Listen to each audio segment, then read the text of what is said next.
बाकी ते जे थडगा आहे ते अनेक वर्षापासनं ASI प्रोटेक्टेड मॉन्युमेंट आहे। ते देशाच्या कायद्याने ASI कडे गेलेलं आहे। त्यामुळे मला असं वाटतं की आपल्या सगळ्यांना या गोष्टीचा गर्व असला पाहिजे की ज्या स्वराज्याचा नाश करण्याकरता औरंगजेब महाराष्ट्रात आला, वर्षानुवर्ष महाराष्ट्रात राहिला, स्वराज्य तर नष्ट झालं नाही पण त्याच औरंग्याचं थडगं हे महाराष्ट्रामध्ये तयार झालं।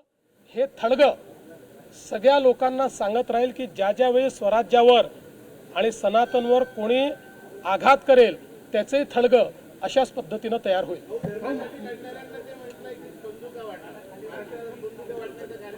मला असं वाटतं की अशा पद्धतीनं बोलून काहीही त्या ठिकाणी हासिल होत नाही।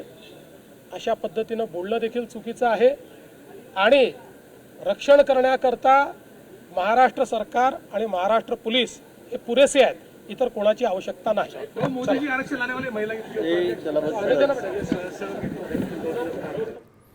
आपण बघतोय खरात प्रकरणाची SIT कडे माहिती आहे आणि या संदर्भामध्ये दोषी असणाऱ्यांना सोडलं जाणार नाही, कुणालाही पाठीशी घातलं जाणार नाही असं मुख्यमंत्री देवेंद्र फडणवीस यांनी सांगितलंय। नाशिकमधून देवेंद्र फडणवीस लाईव्ह जोडले गेले होते आणि खरात प्रकरणाची SIT चौकशी चालू आहे।